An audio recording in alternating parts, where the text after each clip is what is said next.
Seconds. Mr. Deputy Speaker, Sir, I am very happy that the Honorable Member has brought this bill before this Honorable House. Last time in the year 1984, when the same kind of bill was brought here, though I was present at that time, I could not participate in the debate when the Honorable Law Minister intervened while appreciating the spirit of this bill, said that it is not possible for him to support this bill on the ground that if we include this in the fundamental rights in Article 19, then it cannot be enforced at all.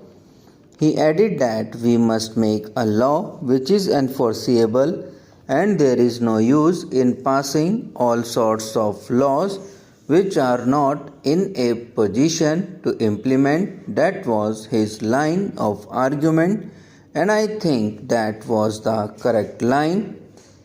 I also appreciate the spirit of this bill. We know that this is a gigantic problem in this country. It is most unfortunate that 60 years after independence, we are not in a position to provide jobs to our young people. This is the reason why in many states youngsters are attracted to terrorism. It is not their fault, it is our fault because we are not providing jobs to them. We are not providing any assistance to them, at least to live. That is why these youths are misguided by some people. Because of economic pressures, they are being attracted to these things and they are joining such movements. It is a very fundamental issue when we are thinking of terrorism or any other problem. It is also a law and order problem. Ultimately, an economic problem is also a law and order problem. When people are not satisfied, when people do not get food, clothing, and shelter, naturally they will think of other methods of making money. That is why crimes are going up. In the very capital city of Delhi, we find every day that crimes like robbery, dacoity, murder, and other crimes were going up. So it is very essential for us, for the government, to see how best we tackle this problem. There are so many methods. I am very happy to say that our government have taken several steps in this regard. When we go through the report of the Rural Reconstruction Ministry, we see that many steps have been taken. It is not a problem for the cities alone because about 70 to 80% of the people live in rural areas. If you tackle the rural unemployment problem, I think you will be able to solve ultimately the problem in the cities also.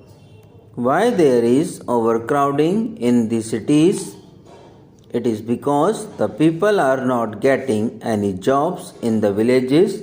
They are coming to the cities in search of jobs.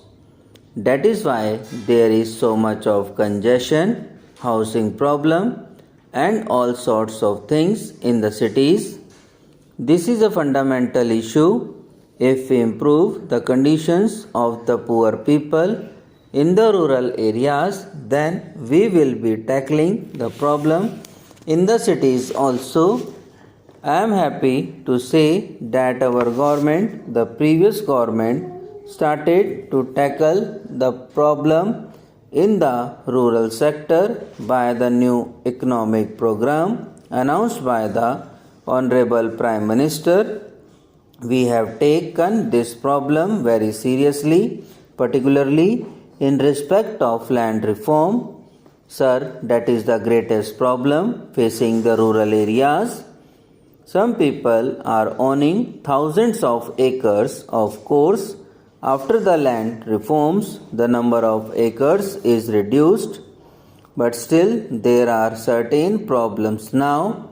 Some people, in order to avoid this act, distribute land in the name of same people, but actually they are cultivating the entire land as Benami.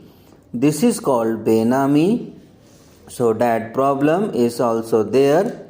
That is why I urge upon Honorable Law Minister, his predecessor also could not do anything while appreciating the spirit of the bill because it involves rupees 200 crores.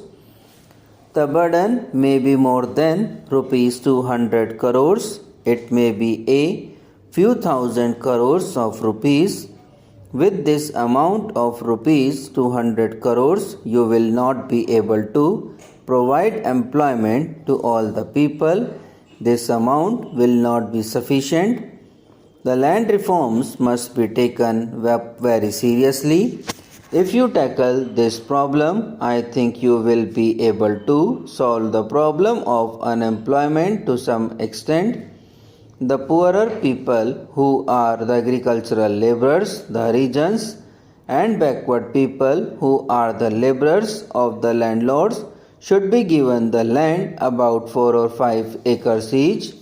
After giving this land, if you provide water, electricity and other inputs, then I think they will be able not only to cultivate that land but also raise their income sufficiently. In that way, we will be solving this problem. Apart from that, after the land reforms, when they get 4 or 5 acres of land, these poor people can also promote dairy farms, poultry farms, and grow all sorts of vegetables also.